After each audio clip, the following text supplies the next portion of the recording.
Gen Z-ness. And we have a very young person here with us, Dr. Lucy. How are you doing, Dr. Lucy? Right. Let's clap for ourselves for being here this morning.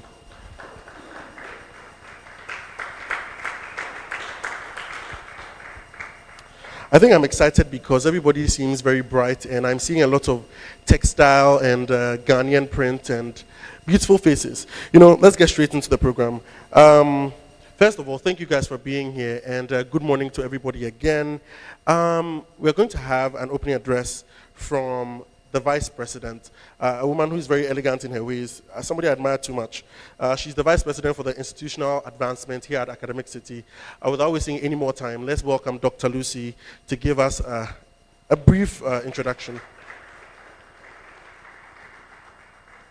Thank you, Ashford. I'd like to think, but I know I'm not, but you know what?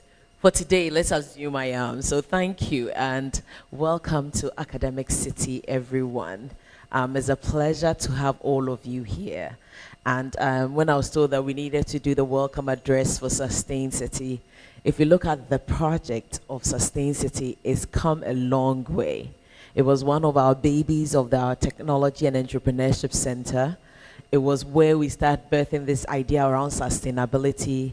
It started off with us collecting just plastics around the campus and then building our receptor on our campus, taking the receptor to the community, encouraging the community to bring their plastics together. I remember we used to have a scale here that we used to weigh the plastic that we receive. And the idea around that time is that we will incentivize. So when you bring plastics enough to a certain weight, then you get a certain amount for it. And then the project progressed to say, what can we do with those plastics?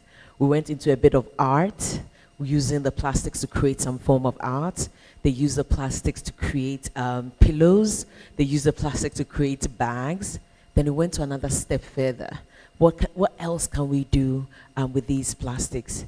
And now we started building devices that can process these plastics, those that can crush them, those that can melt them, and the ultimate that we're doing today, how we can convert all the single-use plastics we see around us, particularly all the bottles we have around us.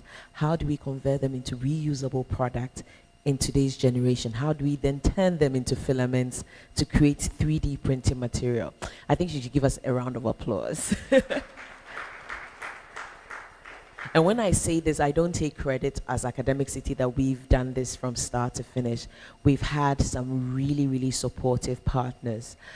We ourselves, Academic City, have been working with the likes of Dayton University students. When they come here over the summer, they join us on these Sustain City projects.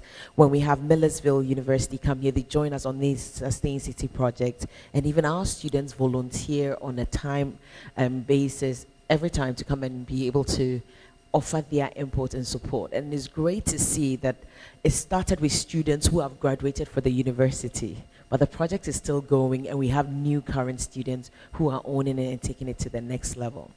Academic City, we're poised to be that institution that wants to break the mold, that wants to do something different. We want our students to come to this campus and leave not with just theoretical knowledge, but more importantly, come up with the practical hands-on skill that is really needed to make a change.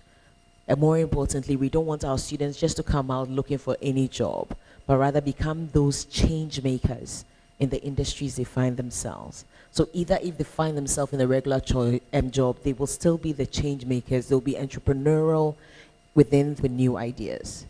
If they don't find themselves a job, we want them to create jobs. We want them to create industries. And I think this is an excellent place to start. I don't want to bore you too much with a welcome address. I'll keep it short and simple. Thank you for making the time to join us at this Sustain City 2.0 launch. Thank you for visiting our campus, and please become advocates for Academic City. Everywhere you go, promote us, okay? All right, thank you so much, and welcome to Academic City. Thank you so much, Dr. Lucy. Guys, let's clap for her. She spoke very much like a Gen Z. Now, I think it's safe to state here today that everybody who gets the opportunity to come out here is a cool person. Academic City, we thrive on having a lot of cool people do a lot of cool things, a lot of cool people. One of the coolest people who's going to come on next is Mr. McCaffrey. I was going to do like a whole write-up on him, but I want you guys to appreciate him for yourselves. So Mr. McCaffrey will come up in a bit, and you'd have a whole session after. But I want you guys to clap with a very thick, resounding applause, and let's introduce Mr. McCaffrey to come on.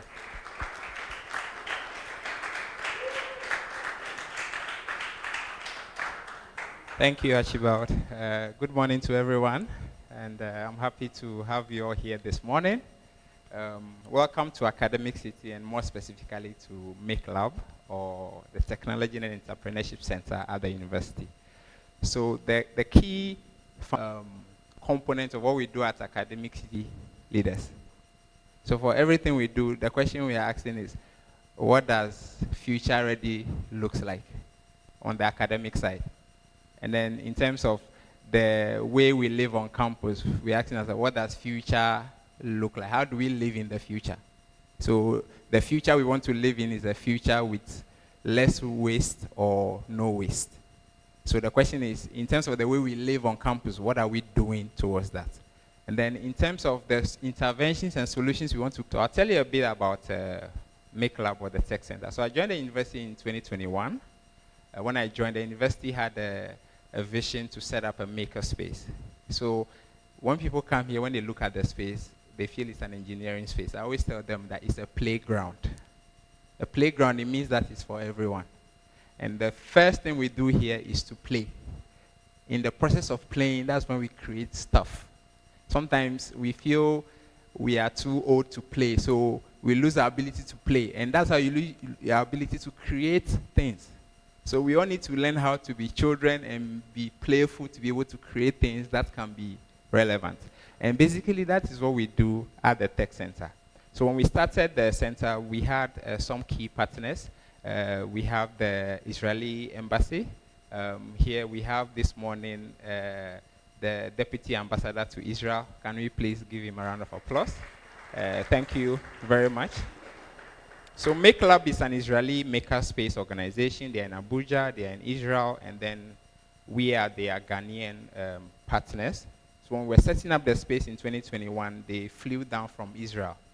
They brought some tools, some materials, and other components, and we sat on the floor and we just created the space. So even the beautiful lighting you see hanging from the sky, we created that just sitting on the floor, bare floor. On the wall here, you see a pipe on the wall. That's actually a table tennis game that you can use your phone flashlight to play. The light is your ball. So when we are doing the tour, we'll show you some of you how to play the table tennis game with just your phone. And we created all this just sitting on the bare floor. And between that time and now, we've done a couple of trainings. They've done a patenting training. They've done a couple of competitions here where people came from the maker community to create something and enter into an exciting competition in a day. We also have the US State Department as a key partner on this project.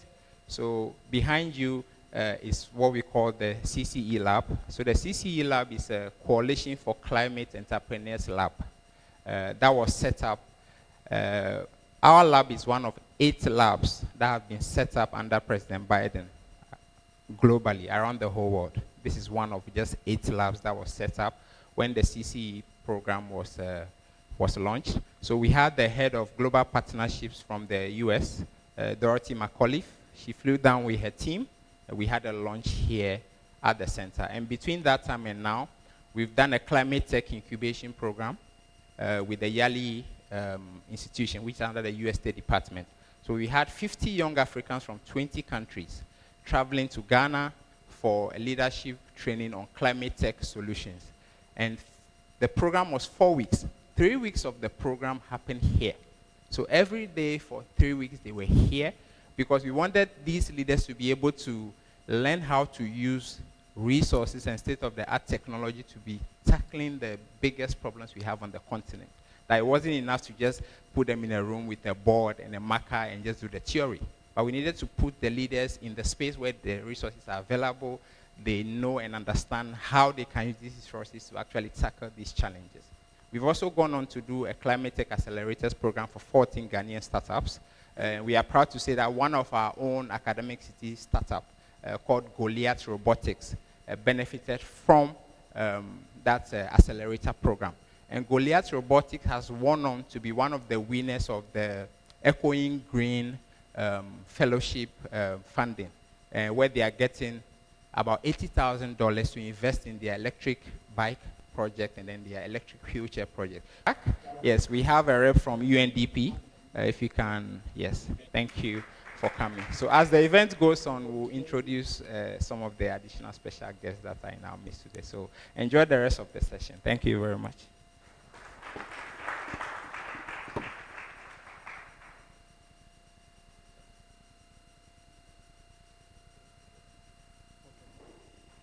All right, that was Mr. McCaffrey. Guys, let's give him another round of applause, please. All right, so we're going to be taking a video. We're going to be watching a video right about now on some of the good work they've done in here. If the video team is ready, we're going to have a video, and then I'll come back on and I'll introduce you to another group of people. So do enjoy.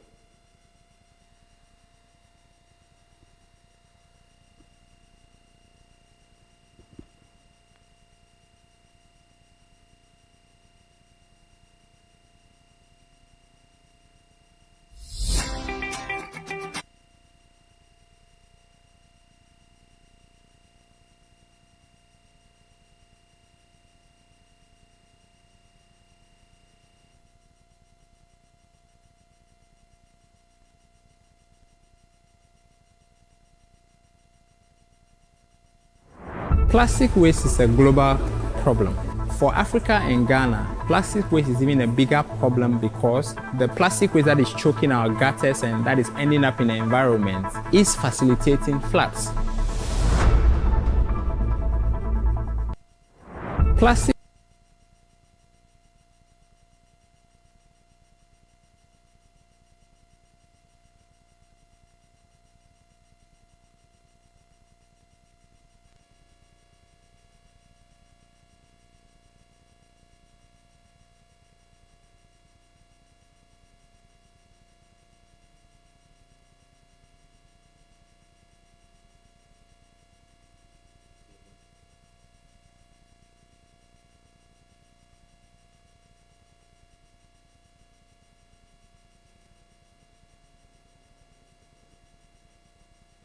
All right. So while they work on the video, I just want to pick a few of you, our minds. Prior to coming to Academic City, we have people here who have heard about the makerspace. Plastic waste is a global problem. For Africa and Ghana, plastic waste is even a bigger problem because the plastic waste that is choking our gutters and that is ending up in the environment is facilitating floods. See what you heard about it. You don't know, there are big people here. This might be your chance. Let's just pick. You know, you can whisper my. The Sustain City project is an initiative under the STEM Club of Academic City University College. The aim of this project is to help recover plastic bottles in the hope of combating plastic pollution on campus in the future in the Causeway community.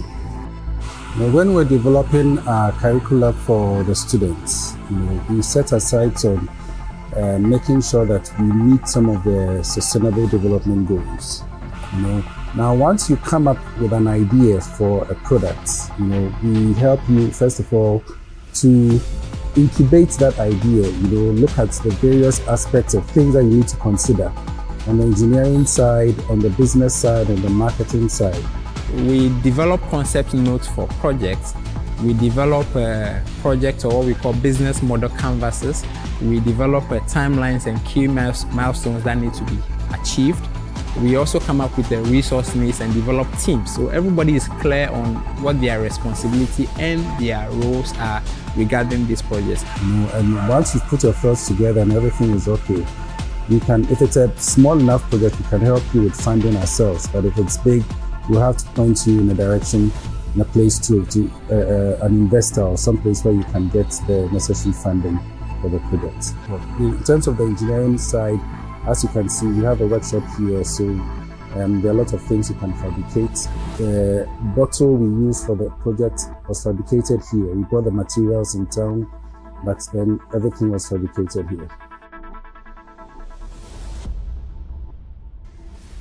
Sustain City project is basically a waste management product, and then it comes in various phases. We have recovering waste And then we have documenting the waste, that's just weighing them. And then we also have, essentially selling them and then recycling them. And the idea behind all this is not just to, solve waste problem, but also do it using less amount of resources and also create job opportunities for this. The ACity project is beneficial to Ghana because it is creating sustainable innovations to recovering plastic waste and making it accessible to recycling companies, and by doing so, helping create jobs for young people and women. So this will go a long way to benefit Ghana. Also, the pollution of our beaches is a big problem as Ghana and Africa loses a lot of tourism revenues due to dirty beaches. Nobody wants to pay money and go and enjoy at a dirty beach. We built it in a way that we can be able to, accommodate a reasonable amount of plastic. And as I speak, the first sample we have, its volume is about 1,600 liters. And that means it can take about 3,000 of the 500 liters bottles. The inspiration behind the receptacle design was for it to look like a bottle, to help convey our message of putting your bottle in a bigger bottle and to make it look attractive. We created a receptacle using materials such as iron rods, mesh, reflectives, and wheels. Now, it was structured in a way that you can, remove it in parts and then easily put it back. Now, with the wheels, we use the wheels because we want it to be easily movable to places. Like if we have an event center, you can easily wheel it to the venue and then back. And it has two accessible openings, which we use reflectors, green in color, to easily draw people's attention to where they are going to put in the waste. And once the waste is accumulated in there, we have a base that we created, and then we just use plastic sachet to design something on a wood that you just easily take out, and then you can collect the rubbish and put it back on. Then the receptacle itself is placed on the metal sheet that is made on the wheels that is tilted at an angle. So when it's tilted, it's actually not 9 feet, but when it stands straight up, it's 9 feet. And it weighs about 16 kilograms. So aside the ACity project, there are a couple of other projects happening on campus. There's a bus shelter project, which is also a proof of concept project, where over 90% of the materials being used for the shelter is made from recycled plastic waste. We also have students working on autonomous vehicles that are self-driven vehicles that will help reduce traffic congestion and accidents. We have students working on electronic wheelchairs that will help reduce fatigue among people with disability and allow them to live a good life. Going forward, we are looking at developing an app that allows people to know the holding centers that are there in the city, so that if they have plastic waste, they know where to send it. Now, currently, we don't really have recycle facilities here in Academic City, but everything was built over here. That's a receptacle. And what we are looking at is we want to get to a point where we'll be able to buy waste from the community and also sell it with partner companies that we've identified. My experiences have been very wonderful. It has not been an easy journey, but then I was able to learn to work with a group, which is the STEMEP group, which I'm a member of. It didn't matter the course you studied, whether business, you were a journalism student, computer engineer, you had the same chance to learn how to draw, to paint, to cut, to measure and all that. And it was quite fun, and I'm really glad it came out how it's coming out. I'm just excited, and then I'm looking forward to it being something that we can reach out to a larger community and even make samples for other communities to use as well.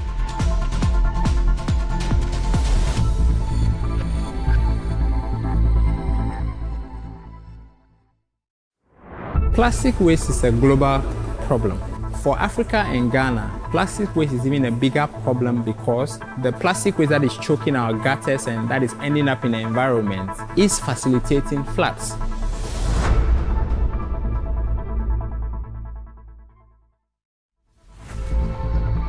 The Sustain City project is an initiative under the STEMEP Club of Academic City University College. The aim of this project is to help recover plastic bottles in the hope of combating plastic pollution on campus in the future in the Causeway community. When we're developing a curricula for the students, we set aside on making sure that we meet some of the sustainable development goals. Now, once you come up with an idea for a product, we help you first of all to incubate that idea. Look at the various aspects of things that you need to consider on the engineering side, on the business side, on the marketing side. We develop concept notes for projects. We develop projects or what we call business model canvases. We develop timelines and key milestones that need to be achieved. We also come up with the resource needs and develop teams. So everybody is clear on what their responsibility and their roles are regarding these projects. And once you've put your thoughts together and everything is okay, you can, if it's a small enough project, we can help you with funding ourselves. But if it's big, we'll have to point you in a direction, in a place to an investor or someplace where you can get the necessary funding for the project. In terms of the engineering side, as you can see, we have a workshop here, so there are a lot of things you can fabricate. The bottle we use for the project was fabricated here. We bought the materials in town, but then everything was fabricated here. Sustain City project is basically a waste management product, and then it comes in various phases. We have recovering waste, and then we have documenting the waste, that's just weighing them, and then we also have, essentially selling them and then recycling them. And the idea behind all this is not just to, solve waste problem, but also do it using less amount of resources and also create job opportunities for this. The Sustain City project is beneficial to Ghana because it is creating sustainable innovations to recovering plastic waste and making it accessible to recycling companies, and by doing so, helping create jobs for young people and women. So this will go a long way to benefit Ghana. Also, the pollution of our beaches is a big problem, as Ghana and Africa loses a lot of tourism revenues due to dirty beaches. Nobody wants to pay money and go and enjoy at a dirty beach. We built it in a way that we can be able to, accommodate a reasonable amount of plastic. And as I speak, the first sample we have, its volume is about 1,600 liters, and that means it can take about 3,000 of the 500 liters bottles. The inspiration behind the receptacle design was for it to look like a bottle, to help convey our message of putting your bottle in a bigger bottle and to make it look attractive. We created the receptacle using materials such as iron rods, mesh, reflectives, and wheels. Now, it was structured in a way that you can, remove it in parts and then easily put it back. Now, with the wheels, we use the wheels because we want it to be easily movable to places. Like if we have an event center, you can easily wheel it to the venue and then back. And it has two accessible openings, which we use reflectors green in color to easily draw people's attention to where they are going to put in the waste. And once the waste is accumulated in there, we have a base that we created, and then we just use plastic sachet to design something on a wood that you just easily take out, and then you can collect the rubbish and put it back on. Then the receptacle itself is placed on the metal sheet that is made on the wheels that is tilted at an angle. So when it's tilted, it's actually not 9 feet, but when it stands straight up, it's 9 feet. And it weighs about 16 kilograms. So aside the Sustain City project, there are a couple of other projects happening on campus. There's a bus shelter project, which is also a proof of concept project, where over 90% of the materials being used for the shelter is made from recycled plastic waste. We also have students working on autonomous vehicles that are self-driven vehicles that will help reduce traffic congestion and accidents. We have students working on electronic wheelchairs that will help reduce fatigue among people with disability and allow them to live a good life.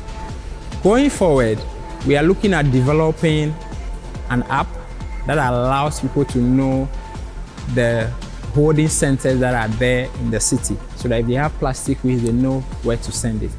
Now, currently, we don't really have recycle facilities here in Academic City, But everything was built over here. That's a receptacle. And what we are looking at is we want to get to a point where we'll be able to buy waste from the community and also sell it with partner companies that we've identified as a business for probably the youth and also the women around.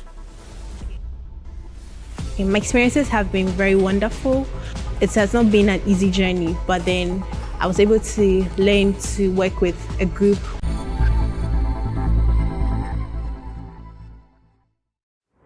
Plastic waste is a global problem.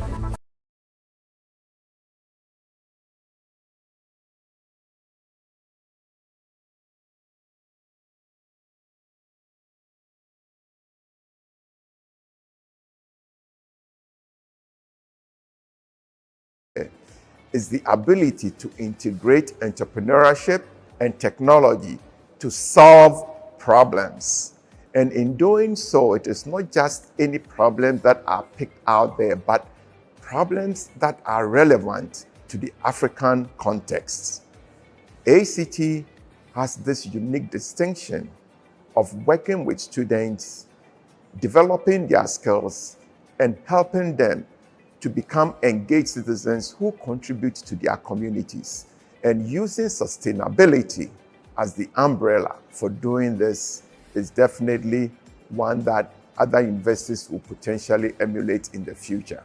I'm so proud of what goes on in this space, and even at Millersville, we would consider developing such a space for our students from the Lombardo College of Business and the College of Science and Technology to collaborate in such a space. Thank you very much for the opportunity to be part of this celebration. Thank you.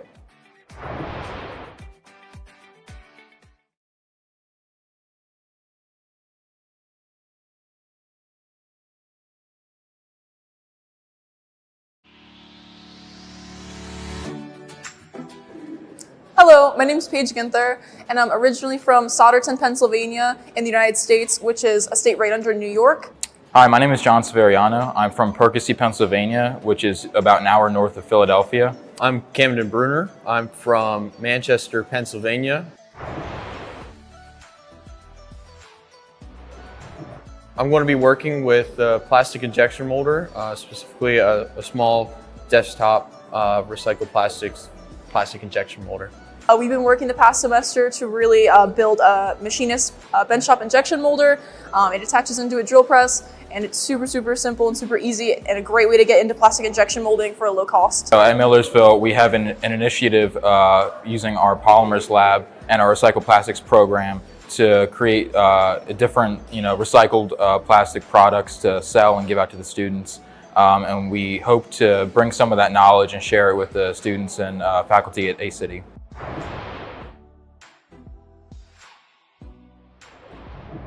I was very excited to come here. I think so far it's been a blast. Everyone has been so welcoming, and it's been such a great experience. I can't wait to start working with the students at ACity on their different recycled plastic projects, and get to know everybody a little more, and continue working with recycled plastics.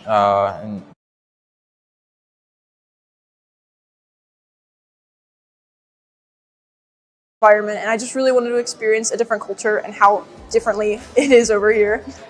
Some stuff I expect to do here is just work with the group, get to know everyone, learn a little bit more about recycled plastics and stuff I've been doing back at home at Millersville, and hopefully broaden my horizons a little bit and learn a little bit from everyone here.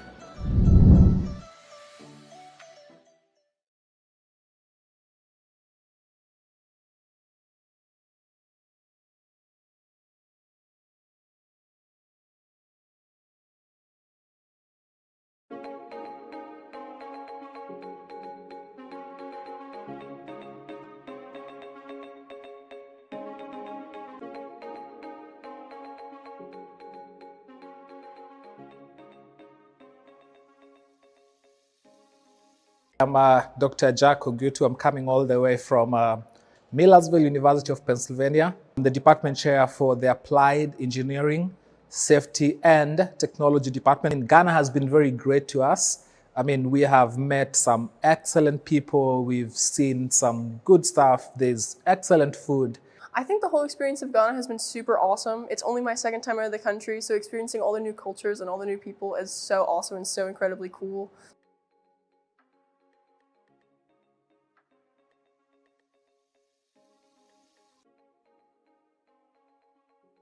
The objectives of the project is to make 3 machines: a plastic shredder, a filament extruder, and a 3D printer. So the plastic shredder is supposed to shred up plastic bottles into shreds. Then the filament extruder is supposed to convert strips of plastic bottles into 3D filaments for printing, and we create a 3D printer for printing the filaments you create. So the progress that's been made so far in the project is now the Millersville students have brought to us a fully finished plastic extruder. So it does a lot of injection molding, basically taking plastic chips and then heating them up really hot, pushing them into a mold, and then it cools down, and then you're able to have like something like, for instance, we were making keychains with that recycled plastic.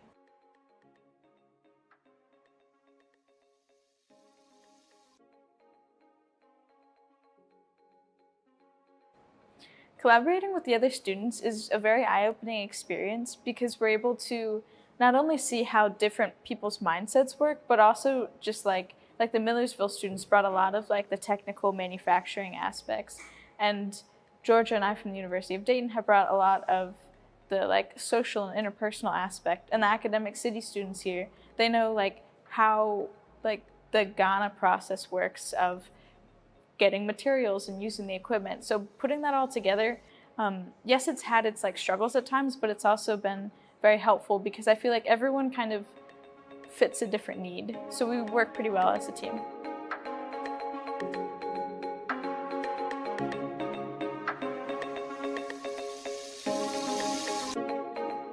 I think the thing I've enjoyed most about the collaboration is just learning people's different perspectives and being able to teach people about injection molding.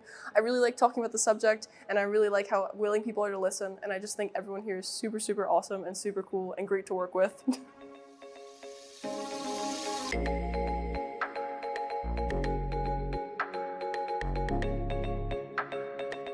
Everything, it's been excellent. The people are great. Academic City is fantastic. I think it's one of the very unique institutions that I think we have in Ghana and around the world. I think what you guys are doing is very innovative in the sense that you've actually taken learning and it's hands-on learning, it's experiential learning. It's not just classroom learning as we are used to in traditional universities, but I think your approach here is more learn by doing. It's been nice working with them, but then we also welcome the opportunity to go out there and see how they do things.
So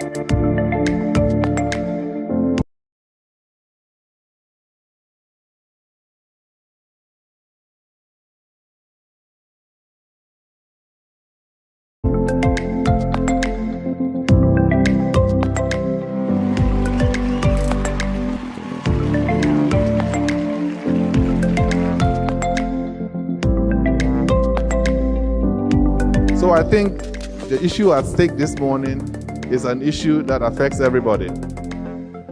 The air we breathe, the carbon we emit, the spaces that we are losing, the plastics that we toss around are all challenges that are eventually we're going to have to confront. So I said I look forward, and I've been looking forward to this. I like the dynamism with which Makafui and the students have driven this.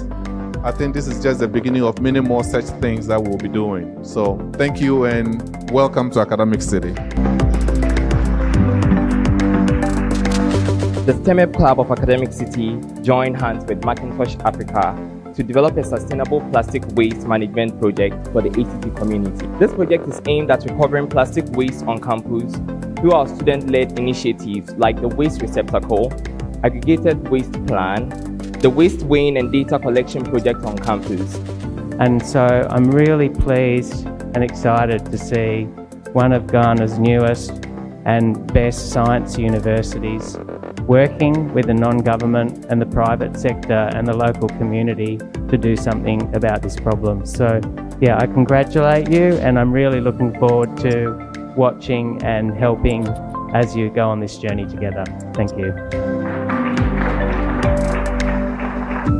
The doors of the minister is open. Please pay him a visit and do not hesitate to contact the ministry if you come into any difficulty in implementing the giant strategies that you have developed. Thank you very much. Thank you. Let us all keep spreading the message of cleanliness far.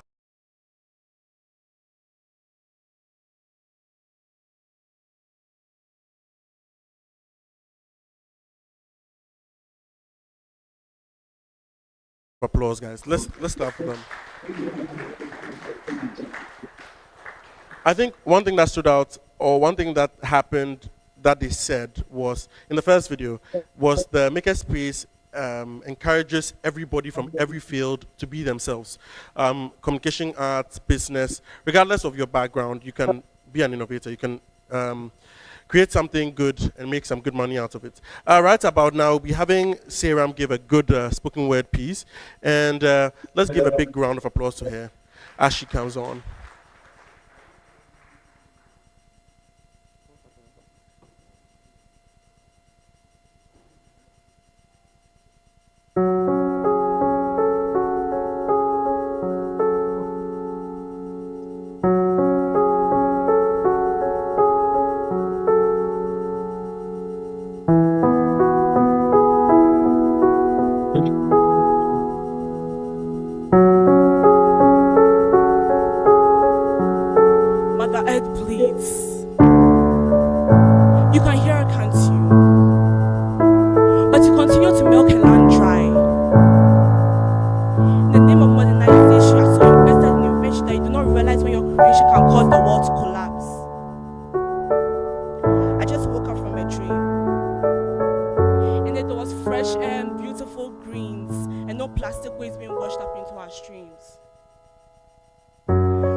From the water they were drinking.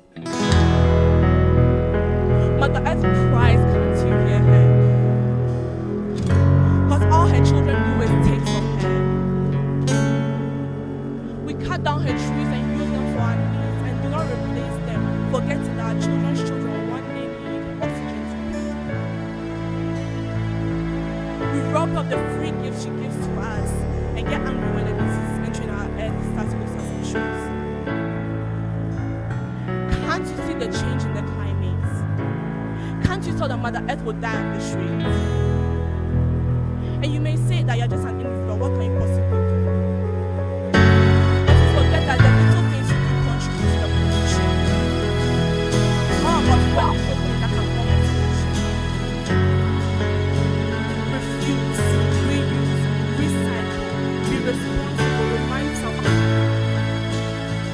the change, be the voice, because changing the world is our choice. Let's all come together as one big community and help sustain the city. Thank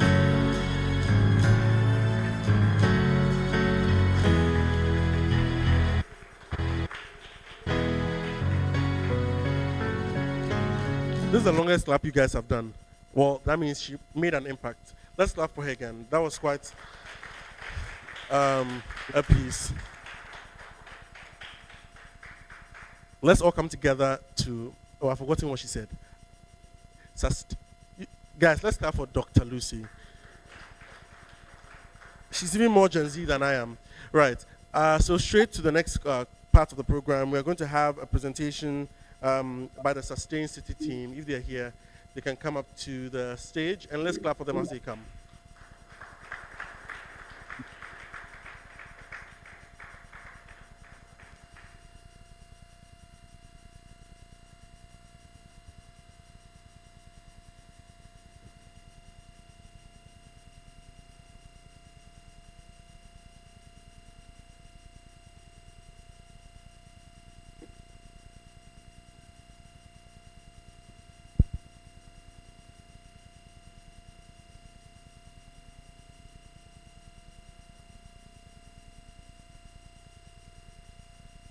Good morning, everyone.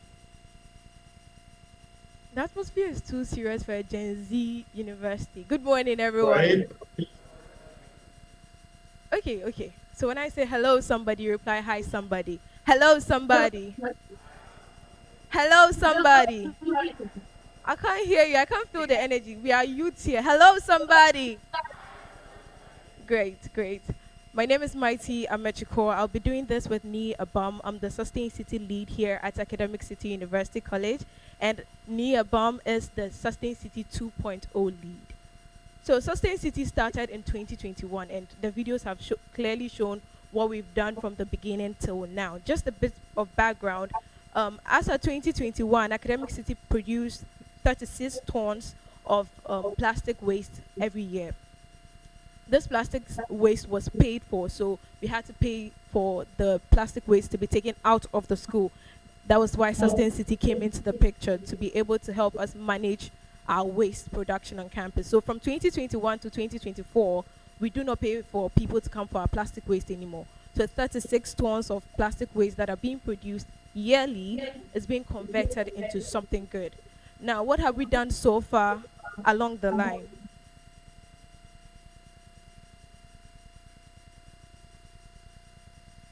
I think I don't have to go through the whole plastic waste being an issue, because we really do know what plastic waste is and the amount of harm it's causing in Ghana and across the continent. So far, what have we done? So far, we have been able to organize workshops for students as well as the community. We have been able to donate one of the receptacles to Wisdom Ways school. It's a basic school in the community. As part of that, we had collaborations with Millersville University. You saw their students on the screen. We had a partnership with Dayton University, as well as Academic City students, and then an industry partner, Macintosh Africa. So we've been doing all of our works in partnership with Macintosh Africa, all our upcycling projects, as well as our waste segregation projects have been done in collaboration with Macintosh Africa.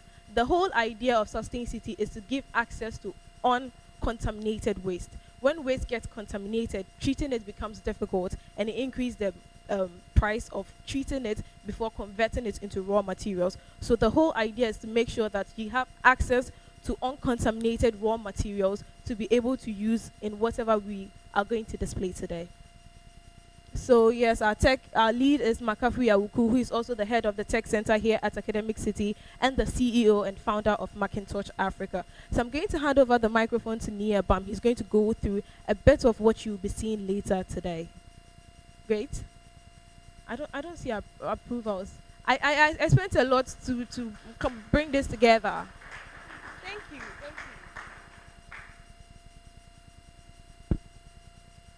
All right. Can you hear me? Please, I need a response. Can you hear me? All right, so I'm Ni Abam. I'll be taking you through what we did during this summer break. So we worked on 4 projects.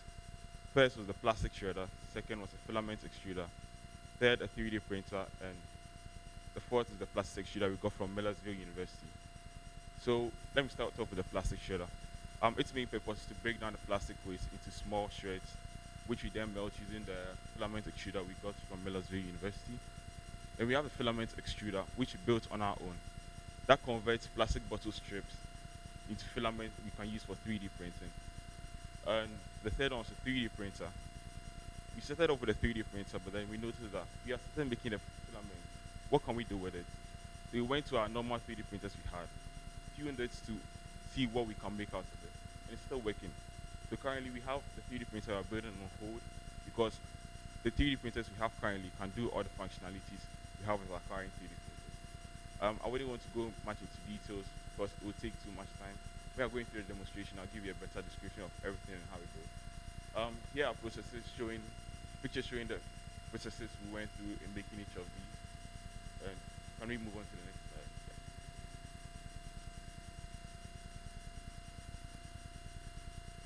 Yeah.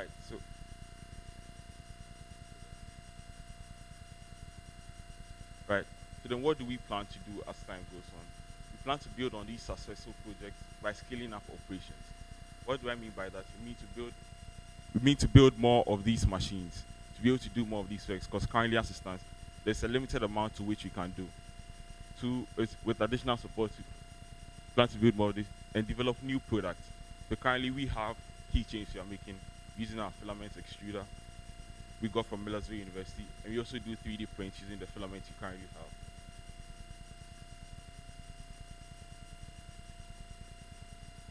Alright, so the marketing strategies. How do you plan to make money off these things we've made? Right? First is to do a market research, see how we can market ourselves with the product we have, make it appealing to the community. Because it's hard to convince someone to buy something made out of waste they made themselves. And we plan to scale our production capacity as well, using the funding we get to build more machinery to be able to make this happen. And that brings me to the end of my presentation. I'll be around for the demonstration, so if you have any further questions, you can ask. Thank you for your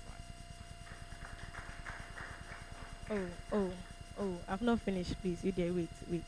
All right, to put everything in perspective, what we've been doing so far is to be able to convert your raw plastic, which is your plastic bottles that when you finish drinking, you dump in the dustbin, into something that people could use as learning materials, robotic kits, and things of that sort. So imagine a world where people in the rural areas have access to robotic kits and are able to learn robotics and AI, not just because they have access to the things, but because they have access to low-cost robotic kits. So in this sense, we are not importing robotic kits that cost over $500, and it's only the privileged in Accra that can use it. We are able to produce low-cost, cheap materials that can be sent to the rural areas for the use of the average kid. So in that sense, the average kid is equal to the kid in Accra.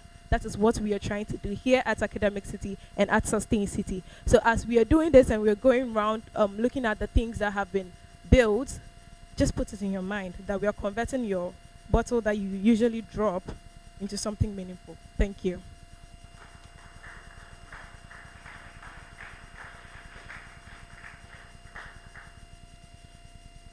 Thank you, Mighty Annie.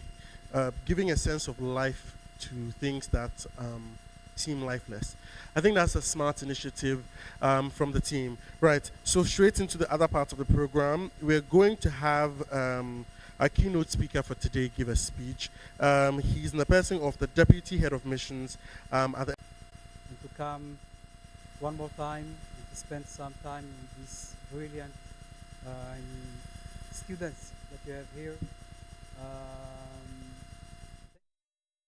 This morning, I'm very much proud to be here and to share with you some thoughts, not only about this academic, but also about this amazing space, the MECLAB space.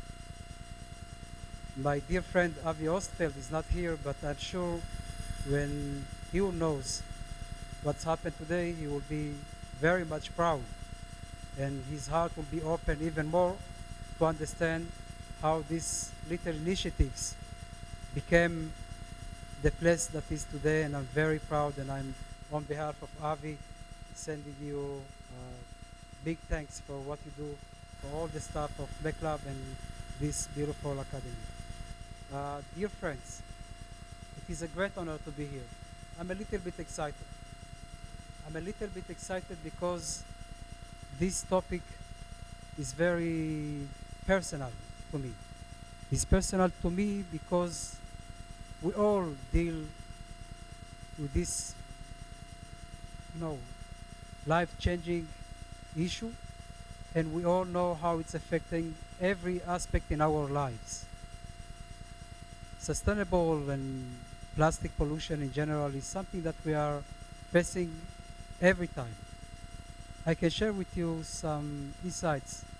Not long ago, 3 weeks ago, I've been heading to Cape Coast, and I received a very warm recommendation about this beautiful resort. I took my family and we started doing our journey to Cape Coast, 4 hours for driving from Accra. And the pictures at the website of this beautiful resort cannot take away the imagination that you are getting very close to paradise. And it is a paradise. We arrived to Cape Coast and we enjoy from all the beautiful and historical sites and all the beauty that cover this beauty itself place.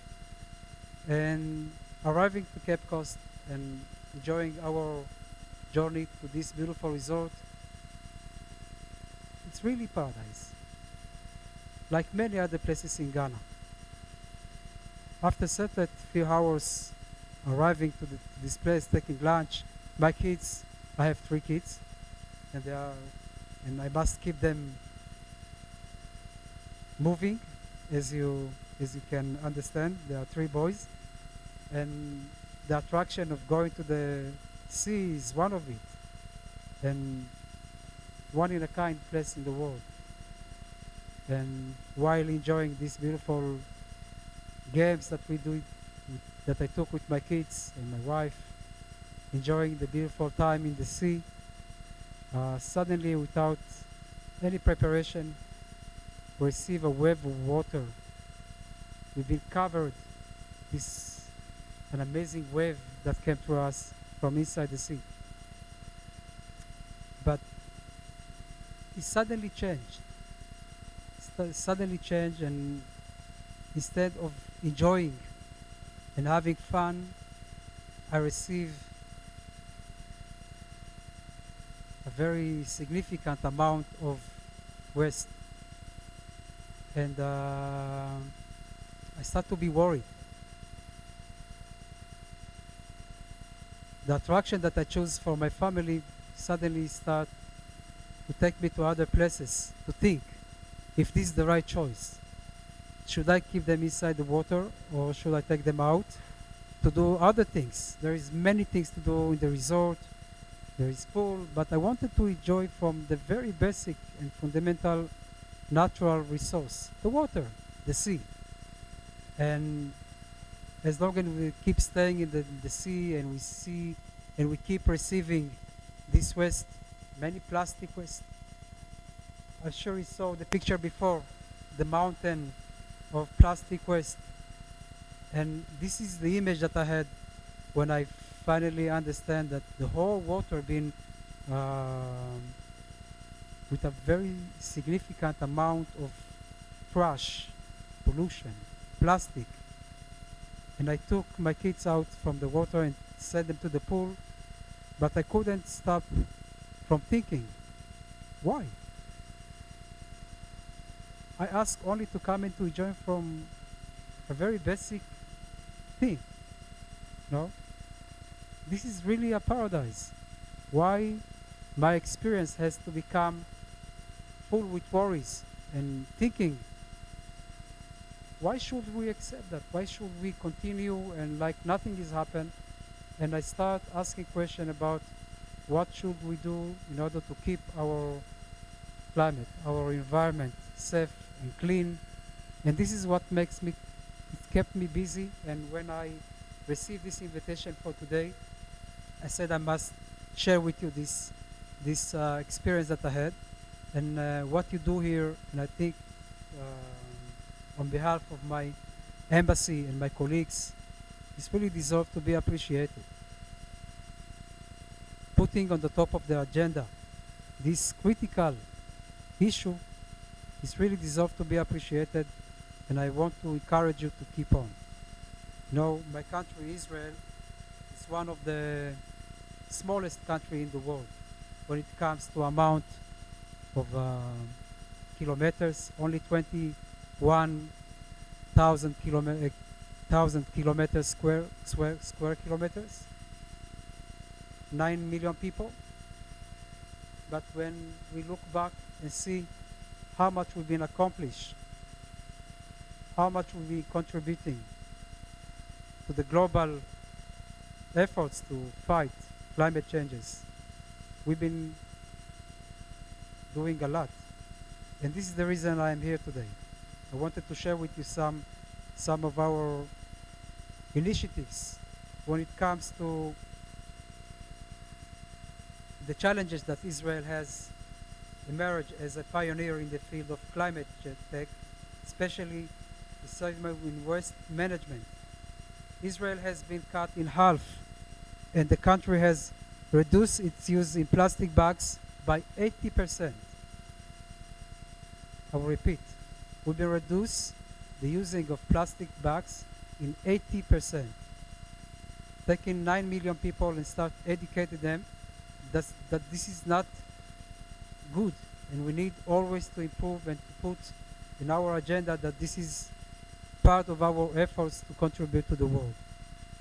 In addition, Israel is all required supermarkets display the bags to the customers, and we charge for every bag, plastic bag that they are using, we charge like 1 cedi, and this makes them think twice if they need to use this bag or not. This is only a small examples of how we joining to the world one of the biggest world problem, fighting the climate change. Our collaboration with Academic City is started, as my colleague said before, 2021, and we are keep working to enhance this collaboration, and we are very proud to be part of your beautiful initiatives that you show us today here, and as you mentioned, some of them. But this is only the beginning, and we look forward to strengthen and to keep working together with you and to be with you in your future progress. Thank you very much for having me, and I'm wishing you a very fruitful discussion. Thank you.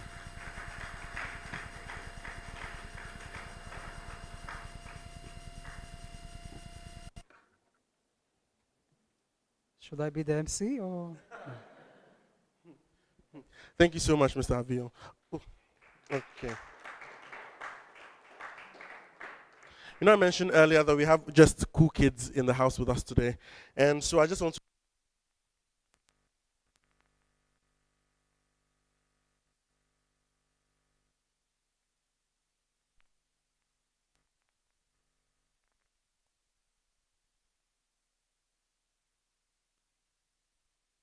from FloriClean. If you're here from FloriClean, please give us a wave. Okay. We have somebody from Adenta Waste to Wages Project. If you're here, please give us a wave. Hi.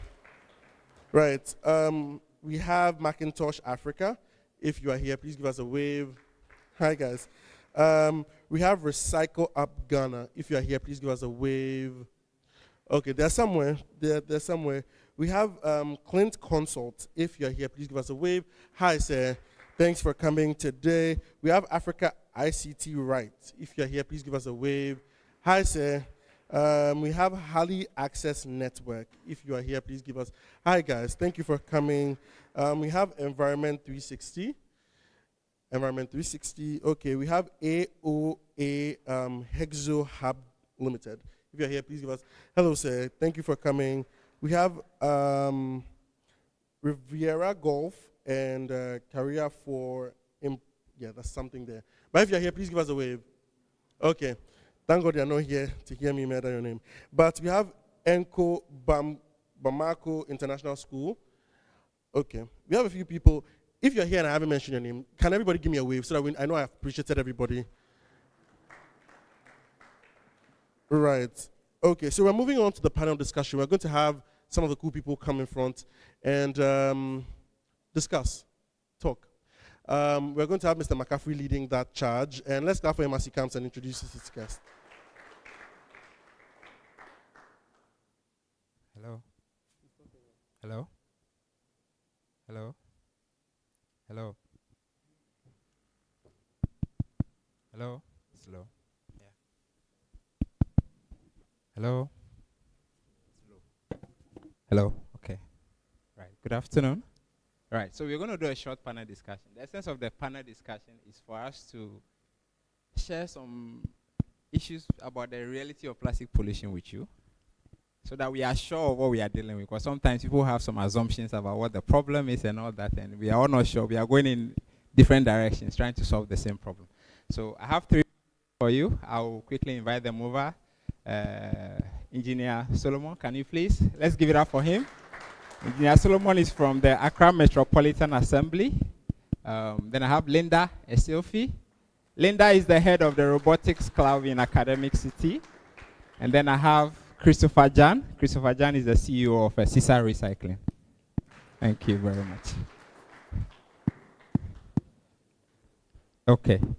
So I have just one question for each panelist, and then they will take their time to try their best to answer it for me. So I'll start with Engineer Solomon. But you tell us the nature of the work you do at the Accra Metropolitan Assembly before you answer the question. So my question relates to the plastic pollution problem, especially in our market spaces and our lorry stations. In terms of public spaces, this is the 2 spaces where the volumes are huge. There are times where I've closed from school and I'm going to Adenta, I get to Medina lorry station, and around 2 to 3 p.m. we're actually standing in field to wait for the cars. All right? And that's a problem for me. And then the other thing is that in the morning, Sundays and Monday mornings, you might see piles of waste in the middle of the road or by the side of the road waiting to be cleared. And the waste management companies will tell you, oh, we ask people to bring it there so that it's easy for us to access it to move it. So then I ask the question, so if it rains before the truck shows up, what happens with all the piles that you have put by the roadside?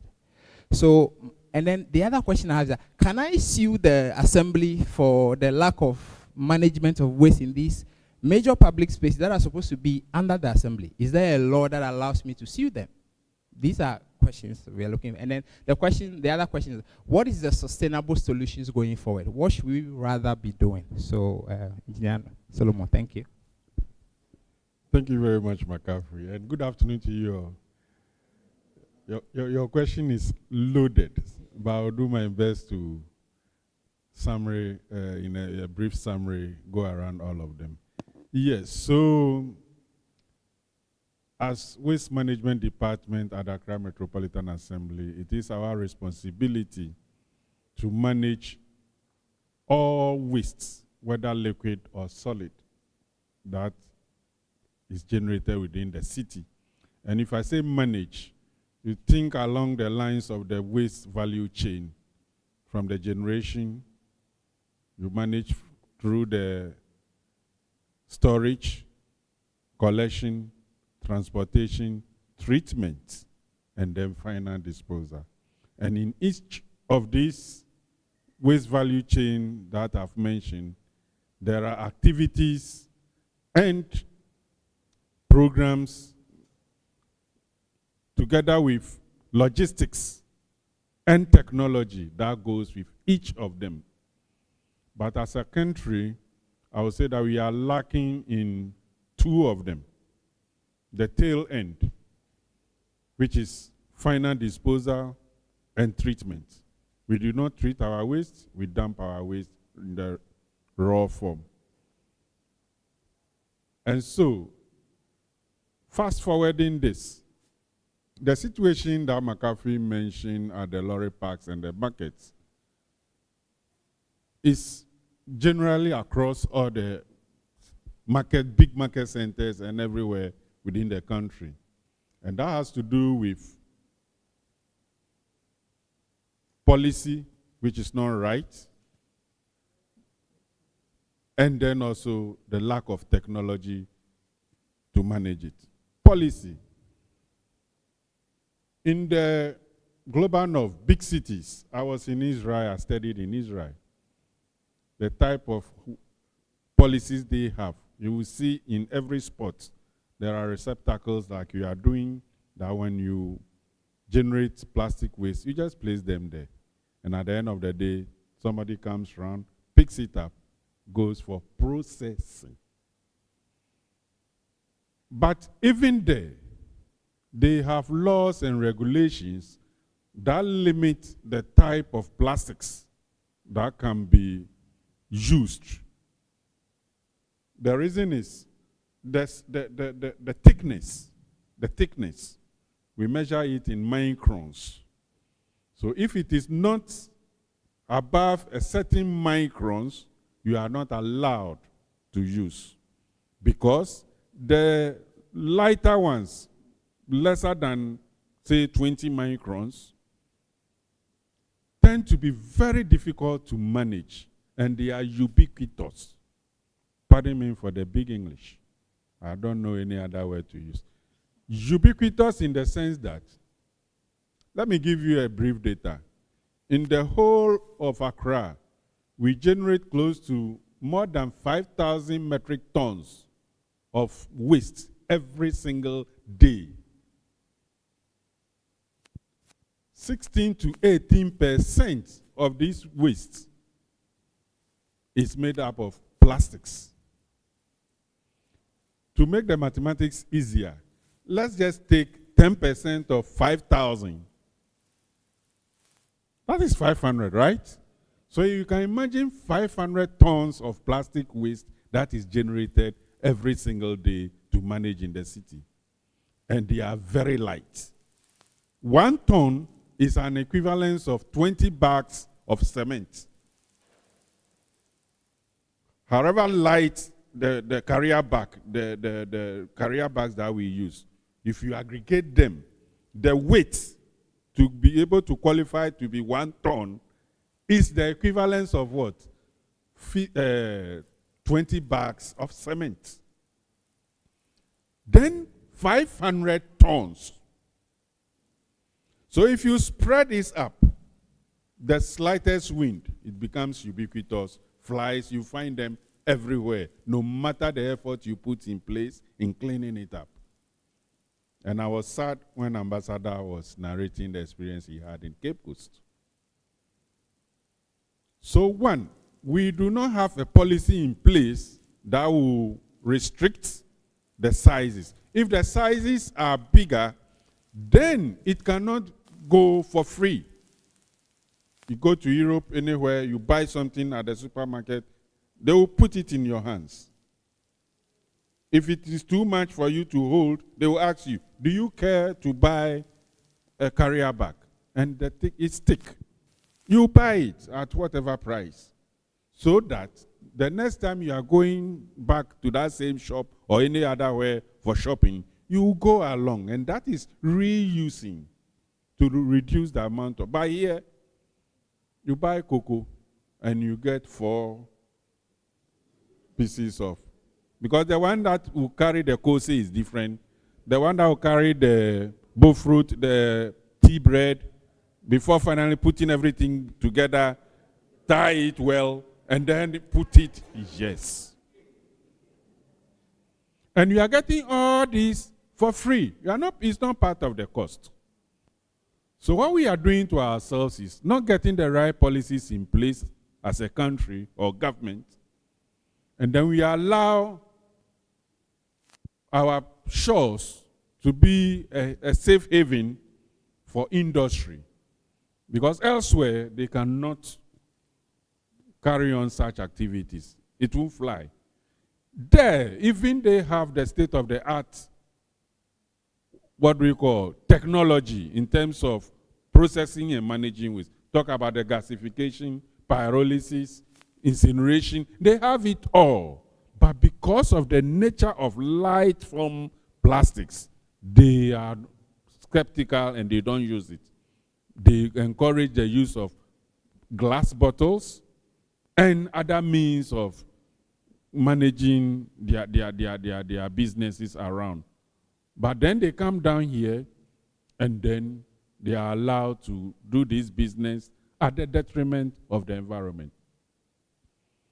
The scenario that the ambassador gave, the worst form of it is that once it gets into the ocean, the light form ones easily degrade into what we call microplastics.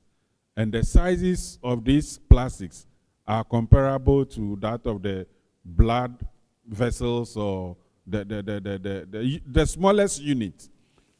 So, through the process of bioaccumulation and biomagnification, I'm in the university, so I feel comfortable mentioning the words. We consume these microplastics get deposited within the body tissues of the fishes. We in turn consume them, and then through these processes I've mentioned, they get into our bloodstreams. And studies are ongoing revealing that if we do not do something about this in the near future, it has repercussions on our reproductive systems. Males will become sterile, the same as applies to the female, just because of the consumption of microplastics. So, I wouldn't want to prolong that question McCaffrey asked, what is the way forward? As technical people, our duty is to lit a light and throw light on the dark problem that we see, and also direct us to the path of better Ghana or better environment for us.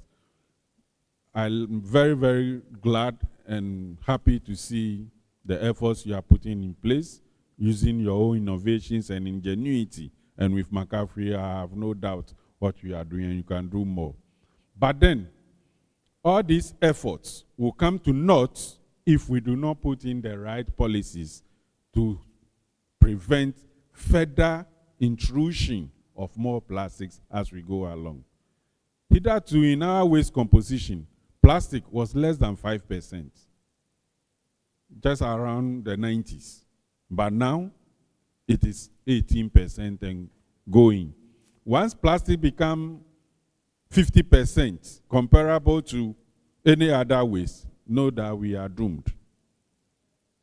So, and if I say policy, in Ghana, it is as a responsibility of the ministries and central government to come out with the right frame of what? Policy.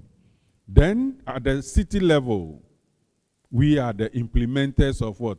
The policy. So, as an academic institution, this is what we are saying. So, through your advocacy and through all these things you are doing, in order to make that impact, you also have to advance your advocacy to compel government through the Environmental Protection Agency at the Ministry of Environment, Science, Technology, and Innovation to come out with an act to restrict single-use plastics and thin film plastics below a certain micron. And then if they put everything aside, the politics aside, and they get that policy done, it will compel all other plastic producing factories to conform. Then it will have a ripple effect. It will not go for free any longer. The reuse will kick in, and then the recycling will kick in. Because like my sister said, you can imagine taking this black plastic bag, which has been, you put palm oil in it, or okra stew in it, and you are going to retrieve it from the environment, clean it up before processing it. The cost of cleaning alone will give, you will never break even, let alone make any profit from it. So if we get these policies in place, the right thing to do again as a country is to get sustainable means of financing. And that means on every product, we slap a certain pesos on it. These funds will accrue, just like the National Health Insurance is doing. We get a fund manager.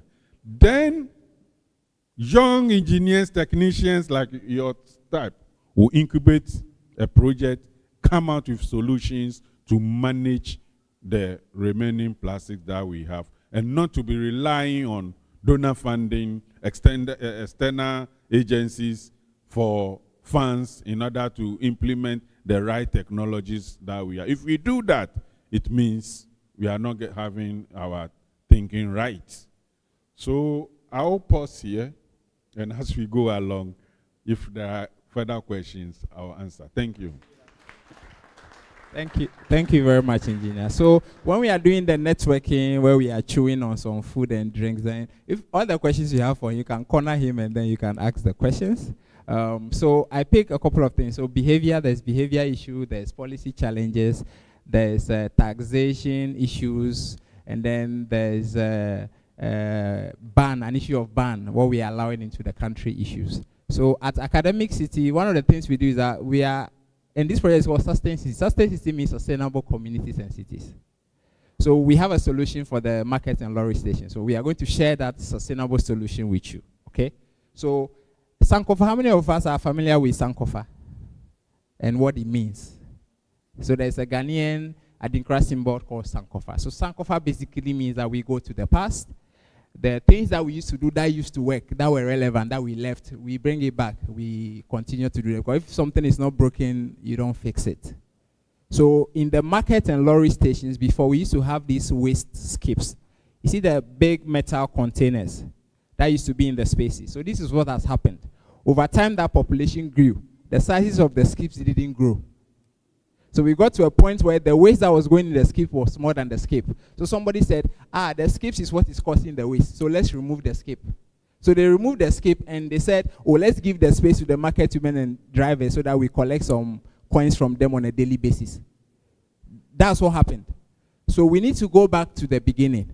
Let's introduce the skips. How would the skips work? So if there's data on the waste from the market and lorry stations, and we know that 5 tons a day comes from Medina Market, then we can build a skip that can hold maybe 15 to 20 tons, taking into consideration the delay period of when the van can come and move it. So if the van can delay for 3 to 5 days, how much space should be in the skip so that even in 3 to 5 days' time, there's no overflow.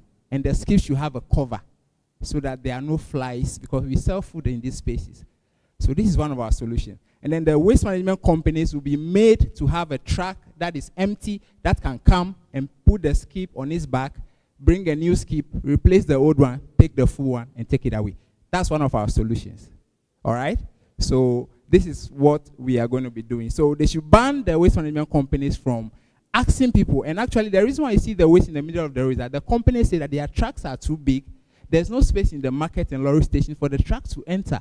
So the easiest way for us to be able to assess the waste, if you bring it to the roadside, then it's easy for us to assess it. That's why you see that. So with this, if we take the spaces back, reintroduce the skip, make sure the skips can hold up to 4 or 5 times the volume generated on a daily basis, then that problem goes away. So hopefully we can be able to do that. Thank you very much, Engineer Solomon. Okay. Linda, Head of Robotics Club. What does the Robotics Club do? Tell us briefly. And I know you are working on some trainer programs. Can you also tell us about that briefly? Okay, thank you. Turn on the mic.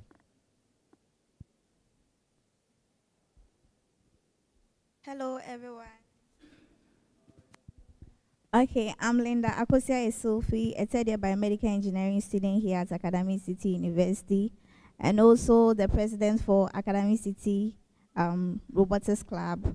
So at the Robotics Club, we are driven by the passion to foster innovation and creativity within our school, and also extends to other senior high schools. And this mission has driven us to come up with STEM programs, which seeks to impact robotic skills among senior high school students to equip them and also help them to be able to be creative and come up with innovative projects.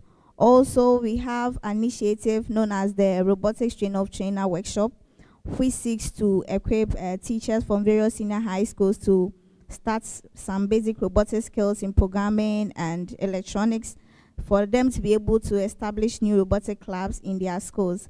So these are some of the things we do here at Academic City Robotics Club.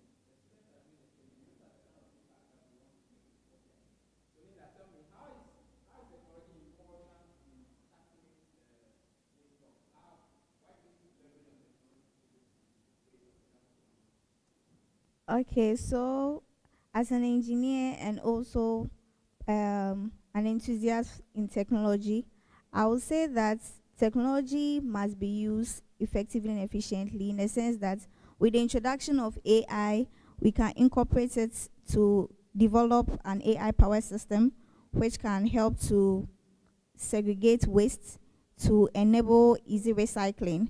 Because most times when even in school, some of our waste, we are unable to differentiate the plastic waste from other waste materials, especially from food. And as a result, cleaning some of these plastic will incur other costs. So at the long run, we will not even want to recycle them because it's kind of wasted. But if we have a waste segregation system where we can separate this plastic waste from other waste products, we'll be able to recycle this plastic to come up with innovative projects like what we have today. And also with engineering principle, we can come up, so from different engineering background, we can come up with innovative projects which seeks to solve plastic waste problem, like the shredder and the filament extruder we've come up with. This is coming to solve problem concerning plastic waste, and the plastic bottles that is being generated, we'll not just throw them in the bins, we'll be able to shred them and come up with filaments that can be used to produce some of these robotic kits to enhance creativity and innovation. Thank you. Okay, so what I picked from her submission, we can use AI for a lot of things. According to the AMA data, the last data that I saw, we have more than 50 illegal waste dumping sites in the city of Accra. Apart from the regular ones, the normal ones we have. We also have illegal dumping sites where somebody sees somebody has dumped waste somewhere and they go and add their own to it. Before you see, it becomes like a big dumping site. There's more than 50. So we'll be able to use AI to be able to identify the locations that this illegality is happening. So we have data on the challenge, and we are able to create interventions of how to be able to tackle them so crucially. And then how to use AI for some of the other solutions. You find out what we've done with 3D printers and laser cutters when we are showcasing the innovation. So how many of you have thought of where to send your plastic waste and get cash for it before? How many of us have thought about, it would be nice to send my plastic waste somewhere so that I can get cash for the plastics? How many of us have thought about that? How many of us have actually gotten cash for your plastics before? Not a lot. Okay, so I have a gentleman in this room who, if you send your plastics to him, he will give you cash. So we are honored to have Christopher Jan. Christopher Jan is the CEO of Caesar Recycling. So they do a buyback system. And we are, one of the things we've also been saying is that buyback systems in our part of the world might be the best solution. Because people are hungry, people are looking for ways to generate money from things. So if people know that one bag of plastics can give them like 50 Ghana cedis, you never see any plastics on the floor anywhere again. Because they know where they can send it and they can get money. So my question to you, Christopher, is that what's the dynamics of the buyback program? How does it work? What type of waste are you, the companies in the value chain, what are you buying? How do you do the calculation? does the nature and the state in which the waste is, does it matter if it's contaminated, if it's clean? Does it matter? And how many buyback locations generally, apart from yours, are within the city? And what do these companies do with the waste when they buy it? If you can help us with that. Thank you very much, McAfee. As I rightly said, always, I believe in corporations and collaborations as well. So thank you very much, McAfee. So we've been working with McAfee for a long time, almost like 4 years now. So I work with Cesar Recycle Limited. When they said CEO, I was laughing. Is it CEO of Waste Collection or CEO of what? So at Cesar Recycle Limited, our core area or vision is to eradicate poverty through the collection of plastic materials. So we do our best to collect plastic materials from homes, from schools, from churches, and also institutions. So not leaving out the waste pickers. So we work with the waste pickers. Yeah, they're key people because we are looking at providing incentives for the waste pickers. So we collect these plastics from the waste pickers and we provide incentives. For some institutions, previously we were not providing incentives because we believe the institutions also are contributing to the waste that we are generating. So at Cesar Recycling Limited, whatever we do, he asks a question about whether it is clean or not. Assuming you go to a boutique and the clothes you are buying is dirty, will you buy it at a higher price or a lower price? So that's how the market looks like. When they are dirty, you get a less value. When they are clean, you get a higher value. That's how it works in the plastic space. That is why we believe in source segregation. So when we are able to collect the materials from source, we are able to separate from source, we are able to get them in a clean state. Linda said something about identifying the types. So we have the popular ones that we know as PET, the Belacqua Vortex bottles. Those ones are not the dominated ones, but they are the dominated ones because that's what we use more. And we have the pure Tarabas, that's the LDP. We have the PP, we have the LLDP. There are different types of plastics actually. So each and every material has its own value. But within the market, the most valuable ones are the aluminum cans. The aluminum ones are the ones with the higher ranges of values. But we are tackling most of the plastic issues. So we collect the plastic, we weigh them, we have able women who we've empowered to do the separation. And as I said, we believe in collaborations as well. So we work with a lot of people. So currently, one of our major projects, we work with a Green African Youth Organization, that's GAYO. So we run a buyback activity at Labadi. So we are in collaboration with Labadi Municipal Assembly, with GAYO as well. So we have the material recovery facility, which is also a buyback center. So the buyback centers here in Accra, I would say they are not that much. What we most of the time see, they are drop-off points. So we have drop-off points where you'll be able to go there, drop off the plastics, and we assign people to go in there to do the collection. Previously, we were collecting from homes, but because of the challenge of transportation, as we really said, transportation, treatment, they are all issues. So we try our best to encourage people to drop off them at locations. If you feel you can't drop them off, you have to accumulate them into large quantities. And we have a strategy. When you're able to squeeze the bottles, the volumes become less, so that you'll be able to come to your house to do the collection. But we try to encourage people that when you bring them to the collection centers, you earn a higher revenue than we come into your end to collect. So now the market is not regulated. It depends on the pricing, because I buy at a different price. Another company also buys at a different price. But currently, on average, you can sell your PET bottle on average for 1 cedi 50 pesos per kilogram. That is 1,500 per ton. That is on a low wage. There's no way you can buy less than 1.5 for now. So let's say roughly we are talking about 64 pieces. Yeah. So you remember Engineer Noy said something that the ton is 25 kg of cement bags. So just looking at the quantity. So if you're able to squeeze them in that quantity, you're able to get quite a volume. Yes, because now depending because some of the materials, because of the density of the bottles, some of the bottles are very thick, some are very light. So depending on the average, you're able to get that quantity. But the way forward, we have to look, because the market is not regulated, we, the Ghanaians, industries are really struggling. We know there's an issue of our policy, fine, but then we need to still strive to make some to make sure that we are trying to keep the environment clean. But we're forgetting that Accra is not only Ghana. Just yesterday, I was at Achiase, that's Akema Achiase, and I got back around like 11. All this is in a way to help collect plastics, not only Accra, because now Accra is being dominated a lot by people trying to do the collection. When you go out of Accra, there's a whole lot of plastics coming in. Our senior man said we went to Cape Coast beach and it was a mess. This waste at the beach is not being generated, even though some are being generated from that side. But most of the waste are being brought from the hinterland to the lower lands.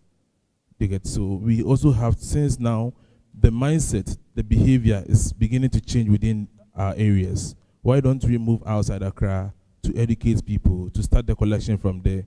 Because now you and I, when we go for funerals in our villages, we no longer consume sachet water, we consume bottled water. Okay. Where does it end? So what about the value of pure water sachet? So if I take a bag of pure water sachet, how much might that be in kilograms? So for the pure water sachet, most of the times, I don't process the pure water sachet most of the time. So even I do the collection and resell to somebody else. So as I said, collaboration. So I also sell to another recycling company. But as we said, we are all trying to avoid the single-use plastics. What we normally use the sachet for, we know, is for the black poly bags. Okay. That is what we are using them for. So the used sachets can be recycled into new black poly bag. Downside. Okay. So it's coming back again. Okay. In a waste form. Okay. It's only a few people who are using them for the coating liners. That is the one you're constructing. Okay. The black liners. That is what some of them use them for. Okay. But the dominated ones are the black poly bags, which is the single-use plastics. Okay. So the buybacks, when you people buy the plastics, what happens to them? So the first stage is that when we collect from it gets to our facility, we do the sorting. That is according to colors, because we have different types of bottles. Depending on the market demand, we sort them according to the colors. Based on the colors, we take off the lids, the caps, the rings, and the labels out, depending. So when it goes there, we bill them. So currently at our facility, we do billing and also crashing. Okay. We sell some on the local market. What is billing?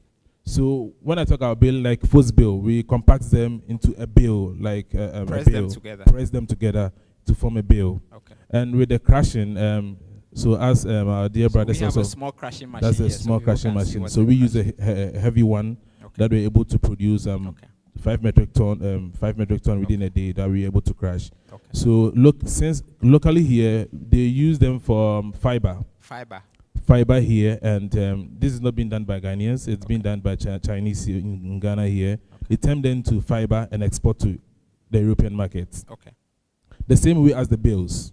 But hopefully, we are hoping that by the next year, that's 2025, 2026, currently there's a pilot underway, and I know we've developed standard for RPET. When I talk about RPET, it's turning this PET bottles into real bottles again, like bottle-to-bottle production, which is going to be being managed by Mohinani group of companies. That is KFC, Politang. Okay. So they will be using the same bottle for the same bottle again. And these are being set currently. So where are the buyback centers? So currently, let me list some of the buyback centers that we have. So some of the total filling stations have drop-off points. Okay. The buyback centers that we have one at Labadi, just behind the Municipal Assembly. Okay. We have one at Nungwa. Okay. We have one at New Kaiman. Okay. When you go to most of the religious institutions around, there are a lot of receptacles that you can see that you can drop off. One of the major projects is around Sakumono Estate. So when you visit most of the Sakumono Estates, you can see that most of the Presbyterian churches and the Catholic churches are having places where they keep their plastics. Okay. So I can't list most of them, but the key areas, so when you get to Nungwa, Best Premier Hotel, okay, there's a buyback center over there. So when if we have plastic we want to sell, yes, we can contact yes, you can contact us. So you can contact. All right, thank you. Let's give it up for our panel. You can take your seats. You can take your seat. Thank you. So Chris mentioned that for the pure water sachet, when it gets recycled back, the one that is coming back is more dangerous than the previous one. So at Academic City, as I said, we always are looking for sustainable solutions. So we have a collaboration where early next year, we are partnering with 2 organizations and we are making boards that look like wood from the pure water sachet, and we are using to do school decks for schools in Accra and in the rural areas. So these are the type of solutions we are longer term, then the plastics doesn't come back into the environment. So imagine there are children we want to teach about sustainability and recycling and being responsible, and they are sitting and learning on decks that are made from the waste itself instead of they finding it in the environment. How it changes their mindset. So these things are crucial and critical. So we had a message from University of Dayton. So we have Millersville team joining the session on Zoom. Lisol is one of the students from Dayton that worked on the project. We have Scott. Scott is the head at one of the leaders at the Ethos Center. So the Ethos Center is the program under which the Sustain City project has been partnering. So we have students every year. They sign up to come to Ghana and work with their colleagues at Academic City on selected projects that we've agreed on. So Millersville has worked on this project, and Dayton has also worked on this project. So we are grateful for their support. So we are almost at the exciting part of it, the food and then the lunch. So Archibald, over to you. Thank you very much. Thank you. Yeah, right. We are almost at the exciting part. Well, I would have said the cutting, but now there's food, so that. Right, we don't want to waste any more time, so we're just going to do the unveiling and the cutting of the ribbon right about now. And it's open to everybody to watch, but would kindly ask that these people move up there for the cutting. We're going to have the Deputy Ambassador walk up with Dr. Lucy. We're going to have Mr. Solomon Noy, Director of Waste Management at AMA. We're going to have GIZ rep. Okay, so we're going to take 2 questions from the panel. If anybody has any questions, we'll take them now before moving directly to the ribbon cutting. Okay, let me.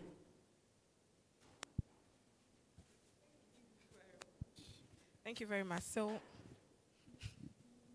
okay, so my question goes to Engineer Noy and Otek. Yes. So my first question is, I want to ask what are the measures that has been put in place by the Accra Metropolitan Assembly or the MMDs that will help promote the issue of creating awareness within communities and amongst others. Have you looked at collaborating with media houses and all these people? Because I see we are in election period and all of them are actually promoting one party or the other. In this case, we can do the same thing. If we really want people to buy into our ideas, I know that the MMDs knows, they know about the issue of plastic, EP and all those people. Currently, the INC processes that are actually going on. I know those that are heavily involved in this knows about this. But what about the individual, the community members? How are we trying to get the message across to them? Aside from what the NGOs or the CSOs are doing. Also with Linda, my question also is to say that how are you looking at getting the AI to favor waste workers? All of us are talking about plastic and getting the city clean, but we should understand that without waste workers, we don't have sustainable cities. There are those that are doing the groundwork. So how are you looking at getting these people understand what you are talking about or preaching about so they can use that to better make this actually sustainable without we saying we are teaching the teachers and all that. We can teach the teachers, teach the children, but what happens with the ones that are already here? That has already been littered or whatever is around here. So basically, that is it. Yeah, thank you. Well, right.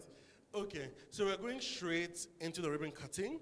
We would answer that question. So Linda and you'd hold on to the answer. We would cut immediately, come back for a second, move out for refreshments, and then have a big networking session where we can ask each other questions and pick our minds a bit. I'm seeing a lot of interesting faces I'm looking forward to saying hello and hi to. But let's move towards the cutting. The people who would help us with the pleasure, the Honorable Deputy Ambassador for Israel, Dr. Lucy. We're going to have Mr. Solomon Noy, the Director of the Waste Management at AMA. We're going to have GIZ, a rep from there, Ms. Sharon. And we're going to have Dr. Boafo, who is with the University of Ghana's Climate Center. So without wasting any more time, I think we can start moving there right about now. Let's clap for them as they move. So let's face our attentions there as they walk there as well.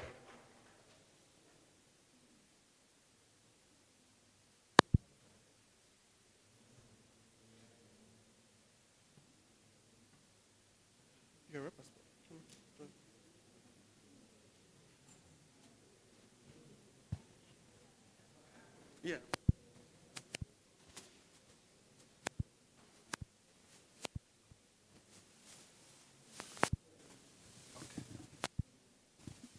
Hello? Okay, thank you. So this is the app done in the summer. It was close to 4 months, but even after the 4 months was over, we were still working. As I yesterday, we were still, because it's an ongoing project. We have some exciting solutions here to launch today. It helps us possibilities from waste and what we can do from it. And then we've even made some exciting gifts for all you, the guests that are here from the machine. So you see that we are not just joking. It's not it's an actual solution.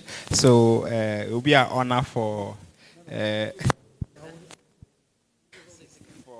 Deputy Ambassador to and the rest of the guests to assist us to do the ribbon cutting. Yes.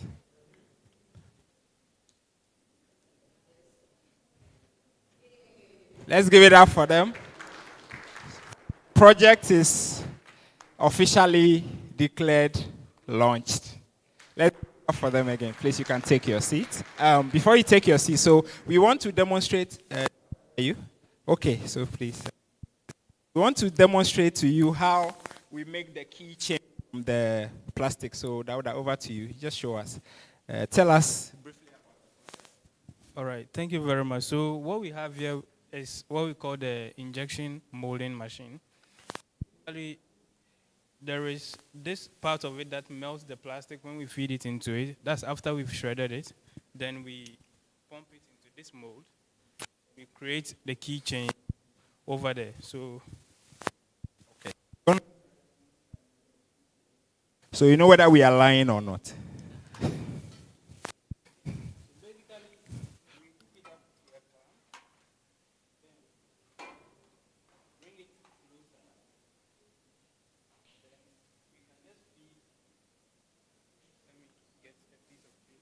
Okay.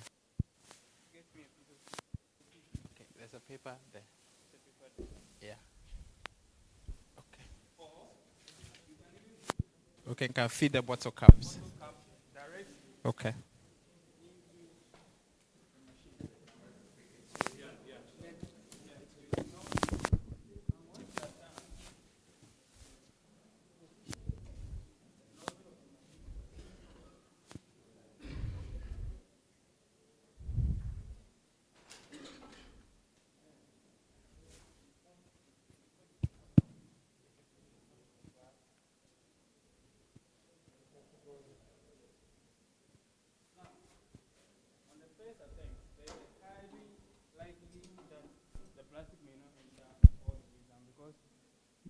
the mold is cold.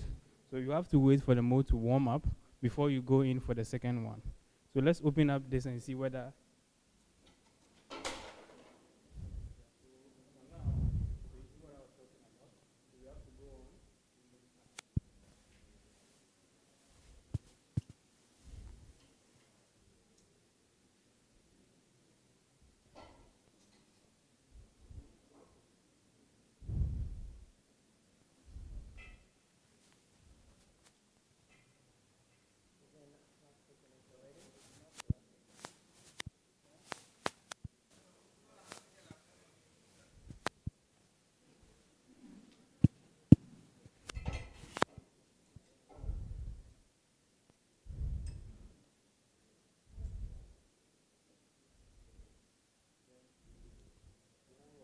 Okay.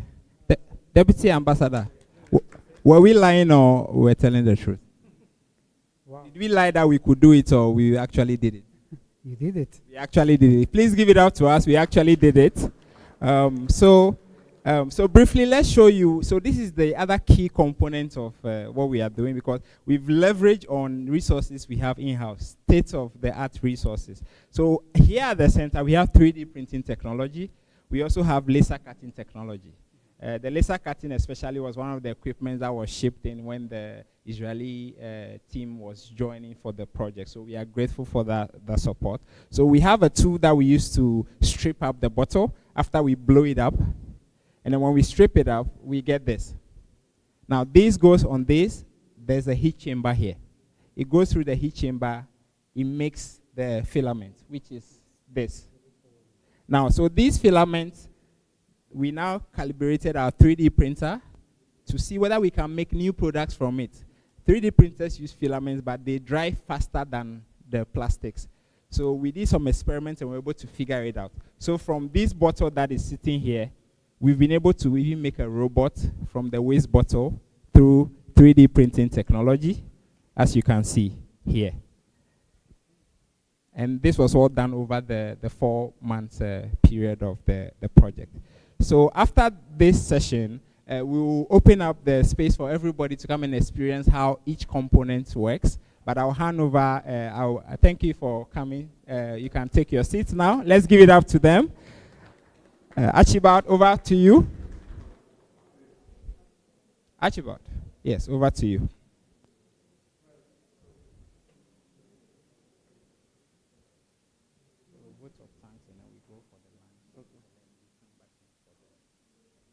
Okay. All right. That's exciting to see live art right before our eyes. So we don't want to waste any more time. I'm guessing a lot of us here are tired, hungry, anxious to network. So I just want to say a very big thank you to everybody who was able to come. Thank you, first of all, to the Israeli Deputy Ambassador and Head of Missions, Dr. Lucy. Thank you very much. Thank you to Mr. Solomon Noy, the Director of Waste Management from the AMA. Thank you to the GIZ rep, Ms. Sharon. Thank you to Ms. Dr.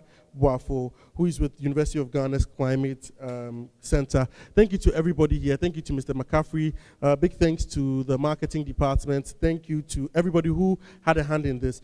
For a moment, let's take a second to invite everybody who was on the team for today's event to come up front so we celebrate you briefly.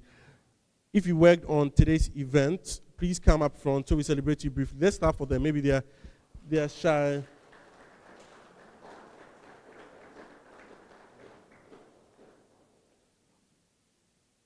Nobody worked on today's event. Okay. Well, thank you to the sound team. Thank you to the IT team. Thank you to everybody here. Thank you to you, because you guys came, you clapped, you smiled, and you made a good impression. So let's acknowledge Mr. McCaffrey as well. He did a really great job by bringing all of us here. We are going to go out for refreshments, but we are urging all of you to come back inside, network, take a few contacts, and smile at somebody, because you don't know what anybody's going through. My name is Archibald Nikote Amonkote. I'm a 4th-year student with ACity. So I'm going to get Mr. Solomon to respond to the nice lady's question before we go out. So right after he's done responding, we can march outside. You see a beautiful table with some good food, and help yourselves to it. So Mr. Solomon, you can come up and give your final word.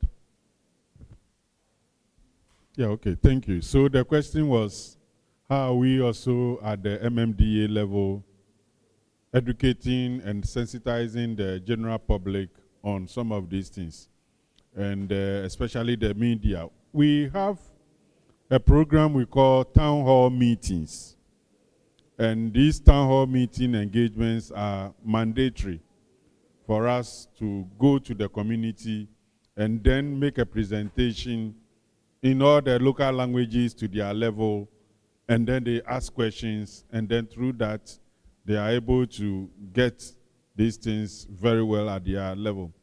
But most often than not, in Ghana, whatever education, whatever sensitization you do, there may be some recalcitrant ones who be like, they develop thick skins, you've said it, but I won't do. And that must be backed by what? Law.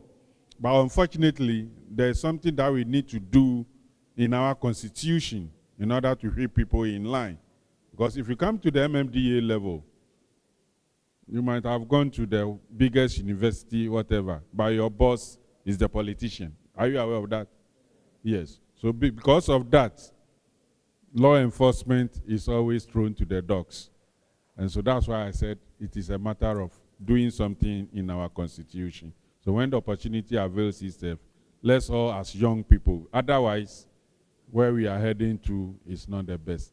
And then the education will sink better with law enforcement also backing it.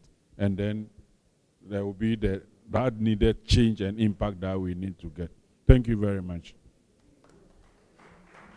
All right, so thank you all for coming. We are going to have the refreshment and we come back here to network. You can remain seated if you haven't been giving a keychain, because we're giving out recycled keychains. And but if you have been given, you can help yourself to some food that's being served outside. Thank you once again for coming. And my name is Archibald, and I hope to see you guys again.